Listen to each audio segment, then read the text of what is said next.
Hey everybody, how's it going? Happy Wednesday. Trying to click on there. Yeah. All right. Hope everybody's doing well. I'm back from the NAMM show. I was in California last week, looking at all the new stuff that's happening in the world. And oh, by the way, that little violin thing at the beginning, it's just killing time, man. If any of you guys have something that you've written and recorded that has not been released, copyright reasons and all that, if you want us to play it, send it in. Whatever. It doesn't have to be me in the intro music. That's just a throwaway thing anyway. Move my mic a little bit here. All right. So today we are back in our Effects on Violin series.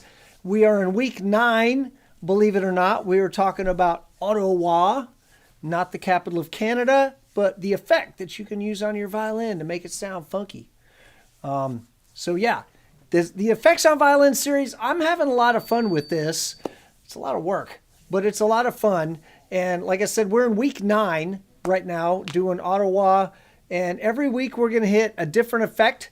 We'll kind of give you some general information, some of the common parameters for each effect. We'll talk about how you might use it on strings. And then in most cases, we have a guest artist who is going to join us to talk about how they use that effect in their life. We've had everybody from Timothy Hutt, Andrea Costa. We had Will Baptiste from Black Violin, Genevieve Noble, who's a composer out of Illinois, Rudolph Hawken, also from Illinois, is an electric strings professor. Was last week talking about wah pedals, and this week we've got Josef Nadj, who is a professor at Berklee, jazz professor, and I just noticed there that I spelled his name wrong. It's got a Z in it, Josef. Good job, Matt. Yeah, you're a good friend. Yeah, way to go, buddy. Anyway, dang, that stinks. So, anyway, last week we talked about the wah pedal, the thing on the floor that you always see people working with their feet. And we will continue to talk about basically the same concepts as the wah pedal because wah and Autowah are very similar. What does wah do? It is a sweepable bandpass filter where you control the center frequency with your foot. And that's a lot of words. I have no idea what any of those mean. Okay, I'll explain. It is a bandpass filter. Think of it as an EQ that only allows a certain band of frequencies to pass, and everything is cut out. This is what that would look like on an RTA or an EQ plot. If you don't understand RTAs or EQ plots, you should go back and watch the videos that we did on EQ. I think they're super helpful. This whole series, by the way, these live videos they go about an hour, and they are archived on Facebook and on YouTube. There is also an executive summary version of these videos that's available on YouTube. I try to keep those right around 10 minutes. So that sort of the technical aspect of the effect that we're talking about, roughly 10 minutes on that. And then just however long the interview goes with the artist.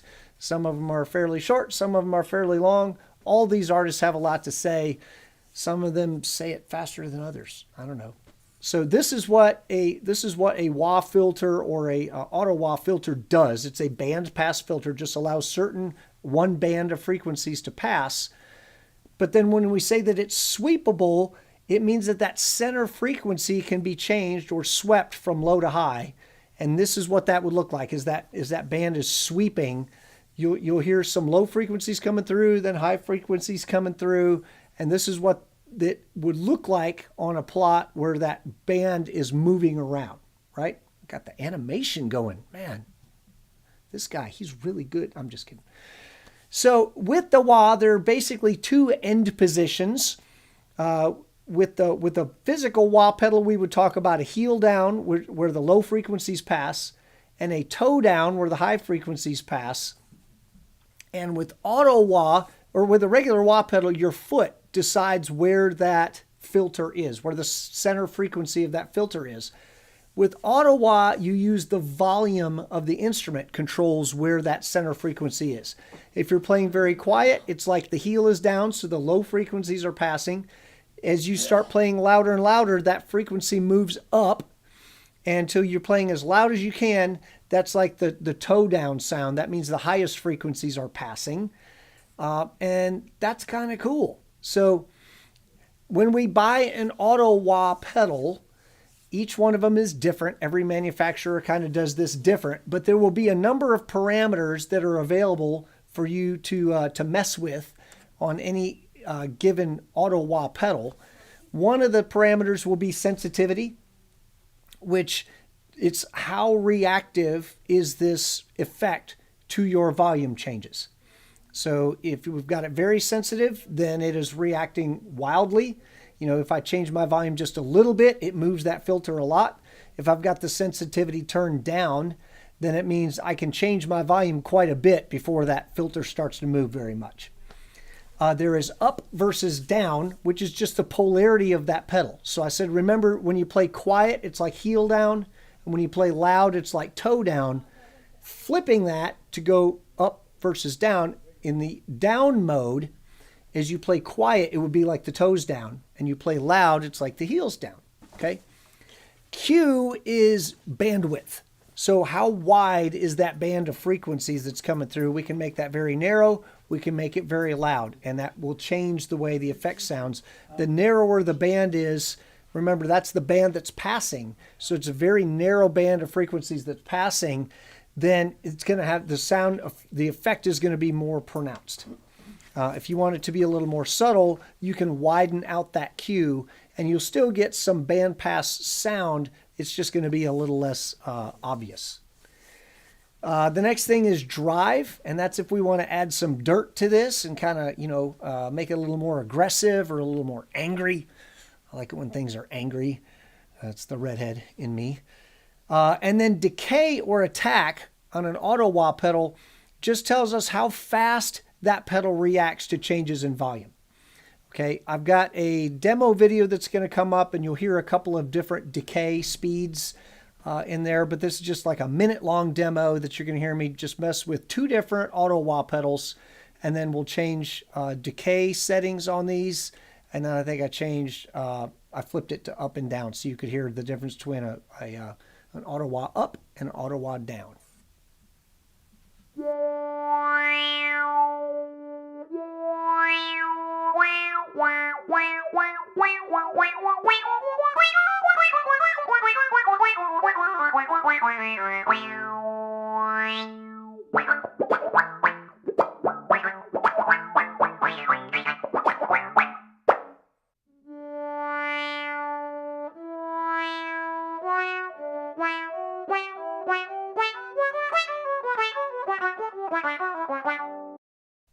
Here's a kind of a medium decay. Very fast decay. Very long decay.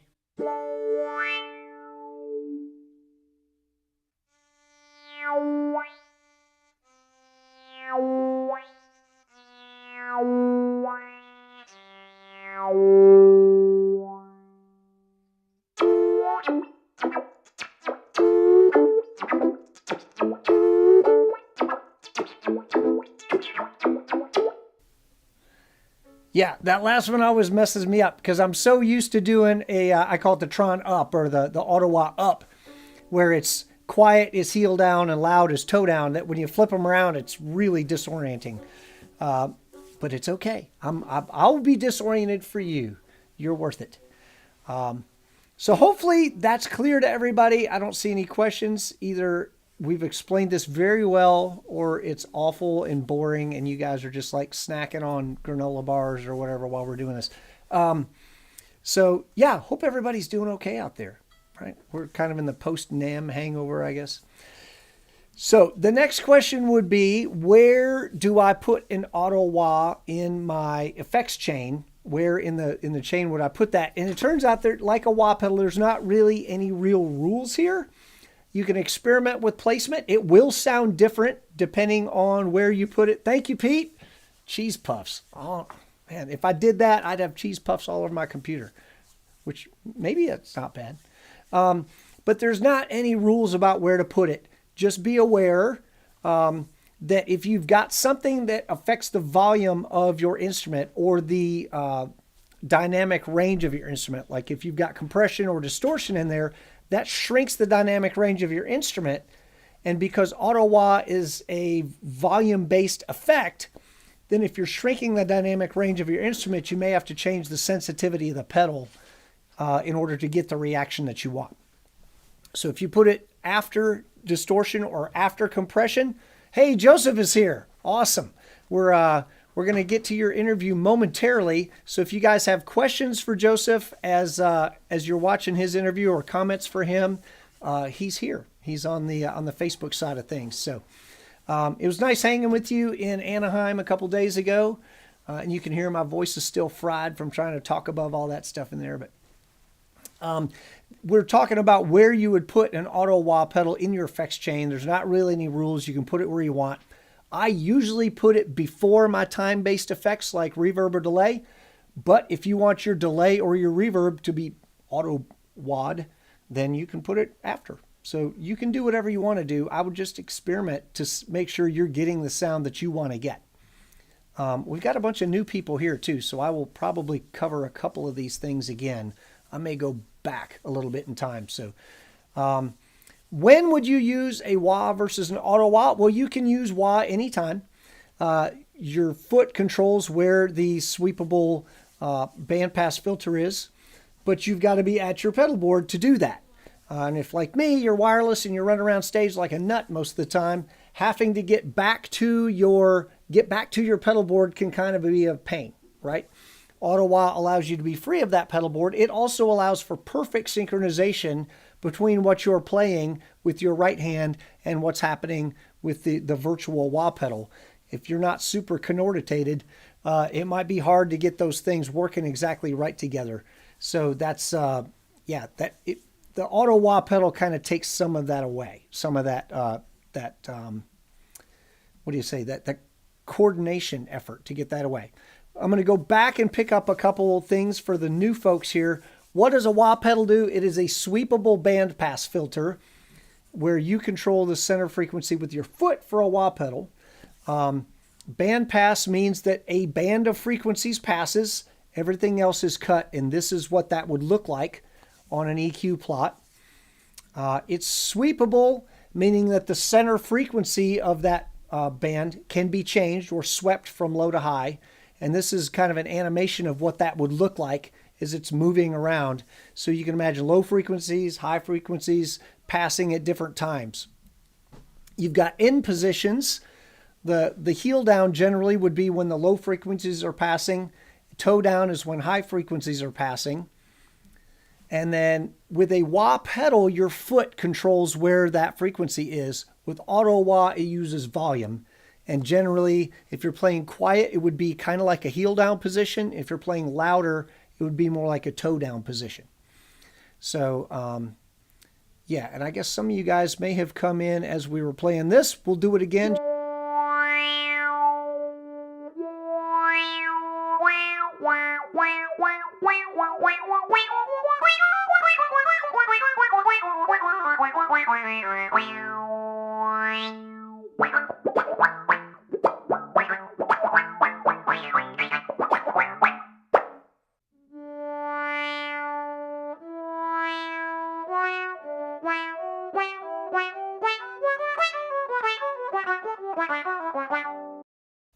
Here's a kind of a medium decay.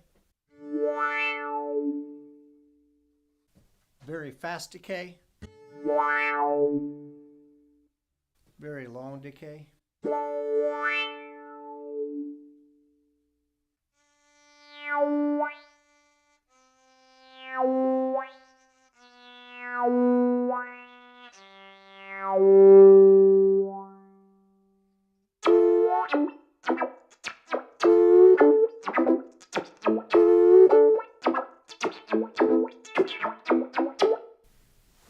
Yep, so that's all that again. Any questions, feel free to get those in the comments section, especially if you are on the Facebook side.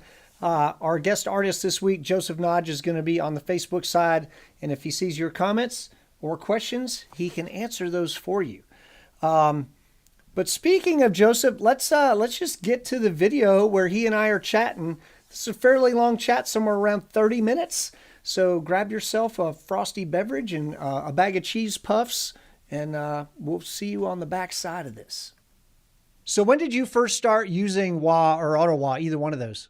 I started back in the late 90s. Was trying to get different sounds, getting into amplified music. I was always a huge rock fan. And, back in the day, we had great bands. Not that we don't have great bands now, but, growing up listening to guitar players, I wanted to kind of incorporate that sound into my fiddle. And then I started first with pickups. And then in early 2000s, I started playing electric fiddles and eventually getting into all the pedal world. And the wah pedal was really the pedal that I that kind of immediately caught my attention. Since I was a teenager, it just gives me this emotional, creative, process where I can express myself a little bit further rather than just playing the acoustic sound or without a wah. You can have distortions, you can have delays and all that. It just opens so many different doors, as we all know. But the wah has this nice emotional touch to me. Yeah, like when we have our bow, that gives us a lot of really expressive abilities. And then adding the wah pedal on top of that, it's sort of like squares all those abilities, right? Yeah, it opens up another door. When you get into that door, and then there's another door, and then you change your bow, playing, and then or you just get closer a little bit to the bridge, and all of a sudden you have getting into the harmonics, and again it's just so emotional and kind of romantic in a way. That just that sound is so fulfilling for me that um, I have three records out, and all those records are heavily featured with a wah. My second record is jazz, straight ahead jazz record, and I used it almost in every song. Well, I mean, the whole deal about jazz is that you're asking questions, right? We're trying to ask musical questions and then answer them. And that's a great question and a great answer. Exactly. Yeah, my first song of that record, it's called Red Carpet. I'm starting the solo with regular just acoustic violin sound, and then I'm having like a question and answer thing with the wah. So I'm like starting a phrase, and then the answer to that phrase would be with a wah pedal. So it's really cool. Yeah, it kind of allows you to do a call and response thing with yourself. Exactly.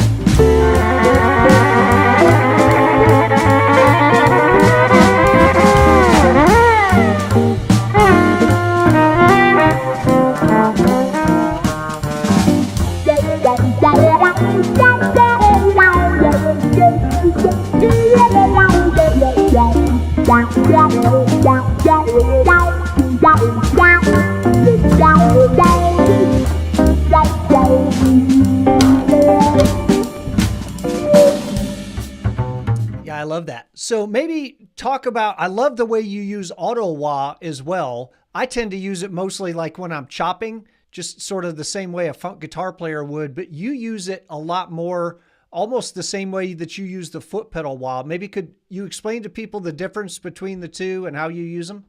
Autowah is a little bit different because it controls the filter a little bit more. And I found it easier to use when I have longer lines, like longer phrases, because I don't have to like rock the pedal all the time.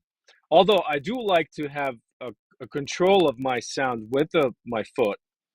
Um, Ottawa gives me this the response that I'm having from the bow is really cool. It kind of has a different sweet spot, if I can call it that way.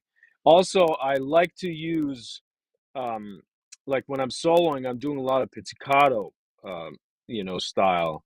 Also, I feel that the Autowah works better on a pizzicato style than the regular, wah. Yeah, like with the regular wah, your foot is what's controlling like that sort of that high the toe down sound versus the heel down sound. And with Autowah, it's literally your volume that controls that, right? True, and then depending on the pedal, you have what they call, some of the companies, they call it like a humanizer. So you have knobs where you can kind of tweak your sound a little bit towards the frequency that you hear in your head. At least this is where I start from. I have like a sound in my head that I want to get to, and then I just, kind of fool around with the pedal and tweak it to the point where I get to that sound that I hear. So you're using more pedals, right? You're a more artist. I use more. I use Boss. I really like the AW3, which is right here. Uh, get it better. Um, so lately I'll be using that. And I also picked up, I have no connections whatsoever with this company, um, Donner, Donner. I picked up this in Amazon. It's an Autowah pedal, um, because it had great reviews, and I was just kind of eager to check it out. And it was inexpensive. And let me tell you what, this pedal rocks. Yeah. So what is You your know, I process for auditioning a pedal? I mean, do you go to guitar stores and try stuff out, or you just kind of read reviews and you're like, shoot, I'll buy it and see if I like it? both nowadays, thanks to you, and people like you are doing all these great reviews of things. I can just go online and have a better information on the products. Back in the day, I used to go to guitar stores and just play there for the entire afternoon. I'm going to tell you that some people did not like me. At least you were just playing But Stairway over and over, right? no, I wasn't. No, no. But I like to check it out myself because I have the gear that I use. I have several fiddles. I have acoustic fiddles and electric fiddles, and they all have a different sound, obviously. And with the different effects, they create this. I like to call it magic because I think music is magical, and just using all these devices and pedals and all that things that we have today, it just gives another dimension. Yeah, I'll let you just kind of talk us through what is that performance? What are you doing? What equipment are you using? What sort of things are you thinking? What are your settings? All that kind of stuff. So this performance was at Berklee College of Music in Boston, where I normally teach. That's my day gig, as musicians like to call it. And this is my band, Groove Machine, and we like to play, different stuff from, funk and rock to my original stuff, which is, like fusion and all of that stuff combined. And so talking about my gear or my sound for that specific solo, I use a preamp from the company called Tech 21 in New York, and I have this pedal RK5. It's based on Richie Kotzen, the guitar player, signature model, and I really like that pedal's preamp because it comes from the Sun's amp, or as they say, it's copied Sun's amp in a pedal, and it's very simple. When it comes to like EQing and preamp, I'm very simple guy. I'm like, high, treble, middle, bass, and that's about it. Volume and little gain. Um, so I picked that up, and I really enjoy the sound coming out of that pedal. And then I go to my more effects, and I normally use a little bit of overdrive. They have a pedal called the Juicer, so it's an overdrive pedal.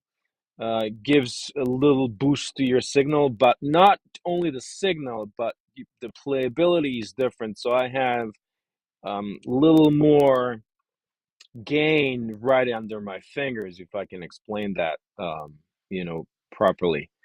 So I don't have to do a lot of physical work with my fingers on the string. They kind of they feel, I don't know, electrified. So the touch is a little bit different, and that's what I like. So overdrive, and then I would go into the Wachter. This is their wah pedal, like a mini wah. They have a mini series that I really like because I can put everything, all the pedals that I need for gigs. I can put in like small box like that and almost put it in my back pocket. So the Wachter is the next one I go into, and then I have a pitch shifter that sometimes I use. I like an octave down, octave up, but it's not featured in this solo. And then the next is the Autowah.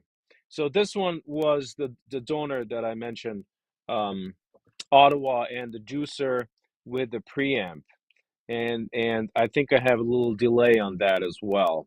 Um,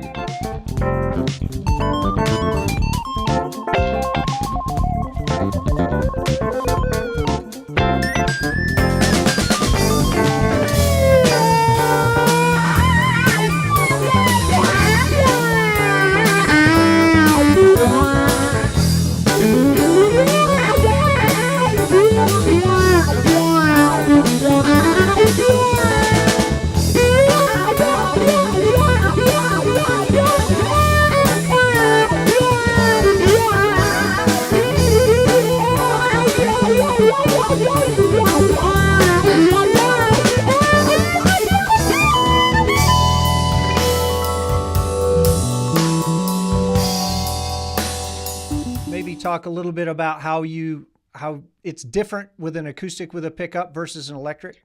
sure, that's a long story, um, as you would imagine, but the the the difference between the acoustic and the electric, to me, is that the acoustic has this resonance right here, right in front of my face, my ear, so I can kind of feel the instrument breathing, as I play. Versus the electric, it's dead. So there's no life in it until you plug it in. Now, I'm not saying that's a good or bad thing. I'm just saying that these are the differences. So as I dig more with my bow into when I play acoustic, I can feel the fiddle's response. It's like, getting back to me saying, "Yeah, man, I'm digging it. Do it." And the electric feel is kind of different. I have to push the fiddle and say, "Hey, I'm playing. You know, get back to me." Um, and I'm enjoying both all the time, and normally at gigs and stuff, I always have both handy, depending on the style and depending on the song that I play. I would go, um, pick one or the other.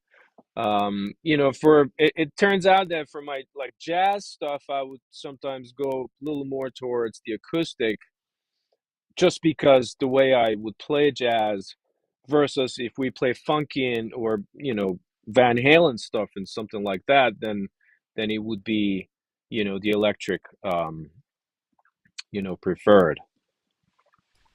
Yeah, what's the difference when you're playing with the acoustic and you can hear it under your ear, and it's a little harder to maybe hear what's coming out of the speaker to maybe to understand how are these pedals reacting to what I'm playing? How do you manage that from a monitoring situation?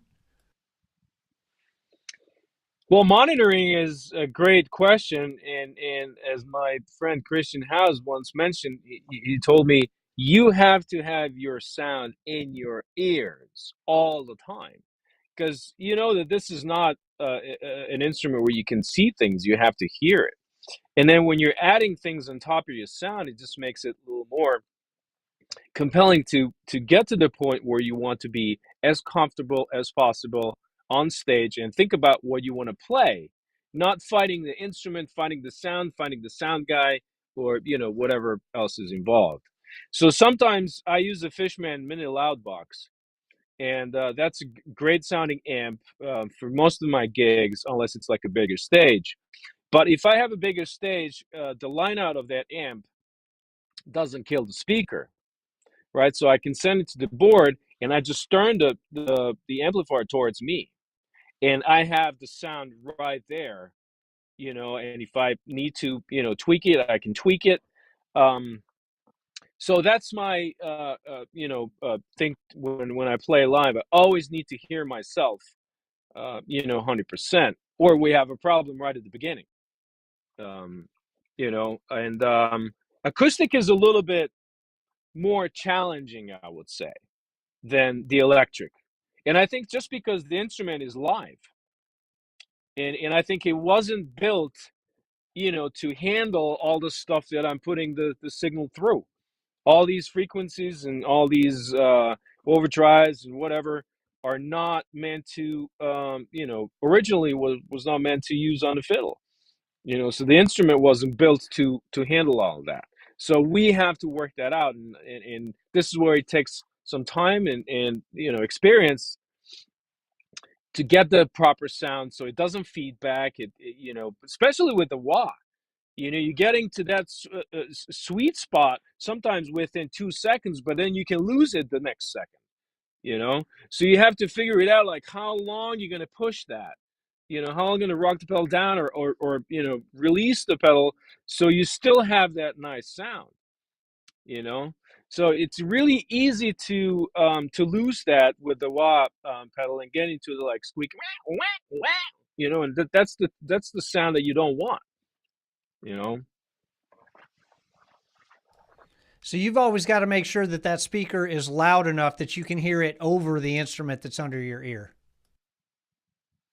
Absolutely. I don't play fretted violins, so I rely on my hearing and my left hand, and sometimes I just play in dark stages. I don't see my left hand all the time. I don't have to see it, luckily, but I have to hear it.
So one of my favorite things to do with the wah pedal is to combine it with the overdrive, or sometimes distortion, but we have to be careful with the distortion pedals.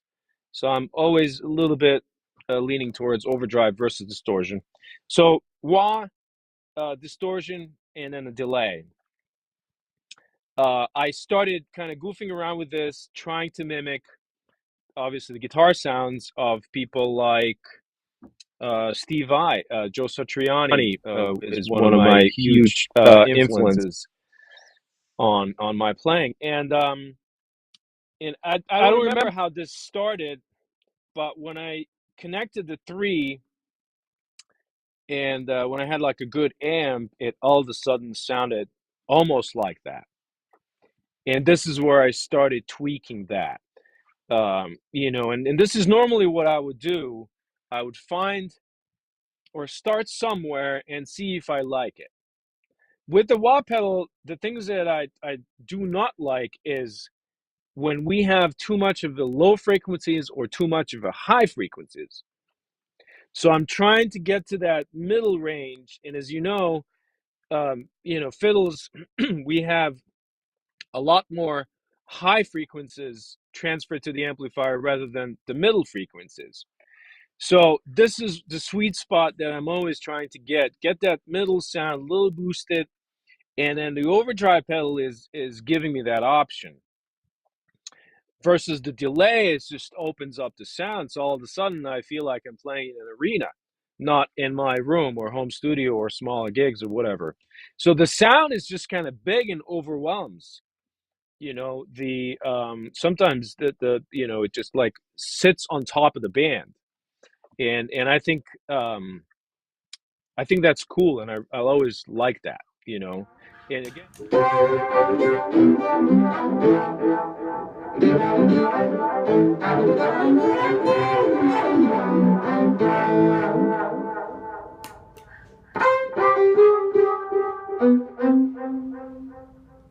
And it's not just, you talked about like you use an overdrive and delay with your wah, which is the same thing. I love using distortion and wah and delay all together.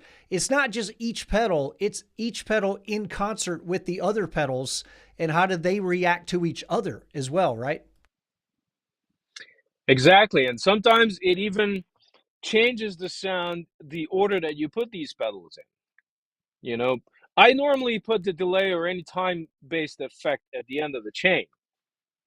But I've known people doing it like going directly into delay, which I kind of find it, weird, but it worked and it sounded great.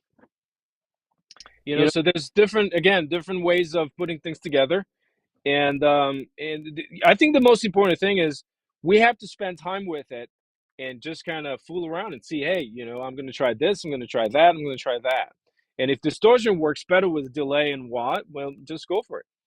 And if overdrive goes better, cool. Or maybe put both together. Sometimes I would do that. I would go distortion, overdrive, wah, and delay. But I have to be very careful with the distortion pedals because they feedback so easy. So maybe I will bring the gain up on the distortion, or I should say the volume, not the gain. Volume on the distortion, and then tweak the gain on the overdrive.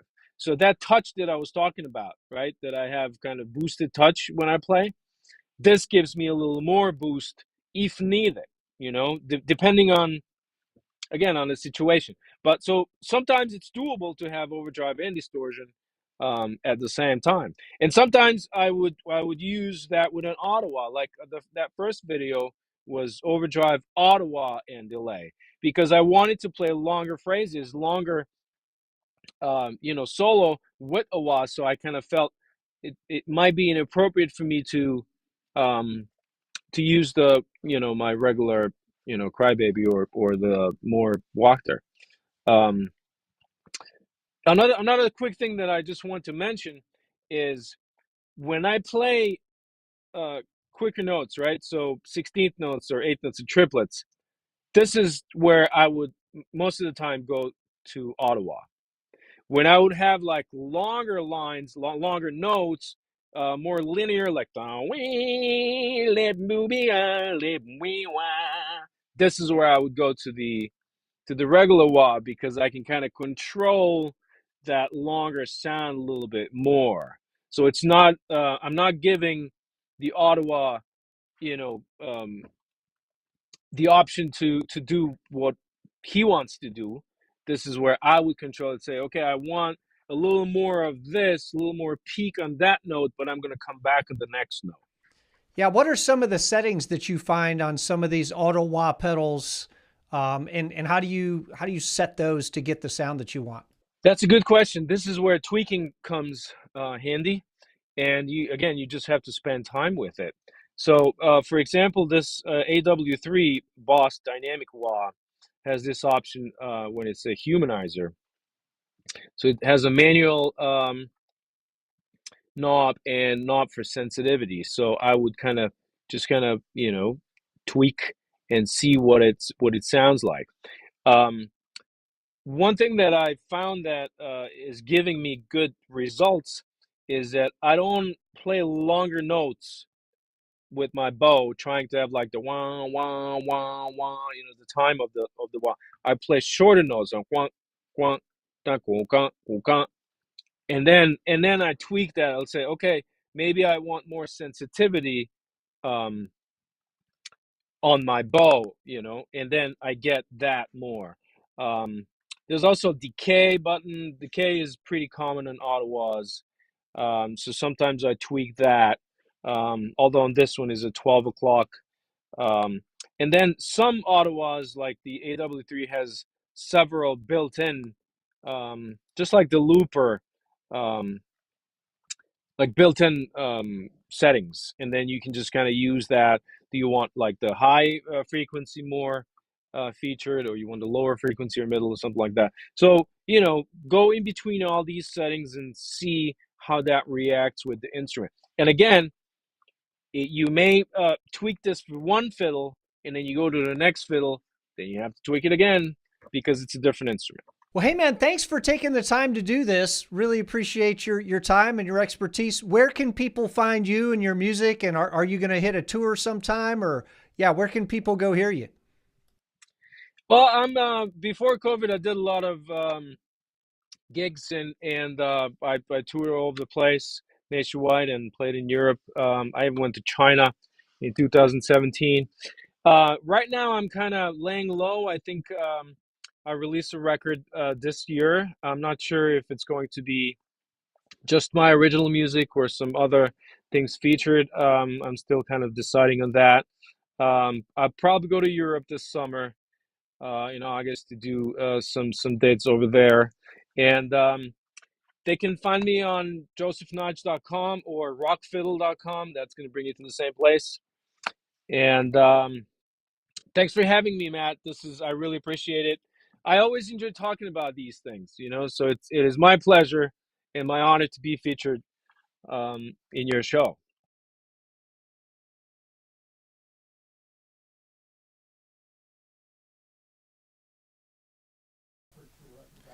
Yeah, so awesome. Thank you, Joseph, for doing all that. Glad to see all you guys here. Hope that you've learned some stuff about Autowah, some stuff about Josef Nadj and his music. Hope that you've started maybe considering using a different effect when you're playing. I hope this has been helpful. I will not be here next week. I'll be at TMEA in San Antonio.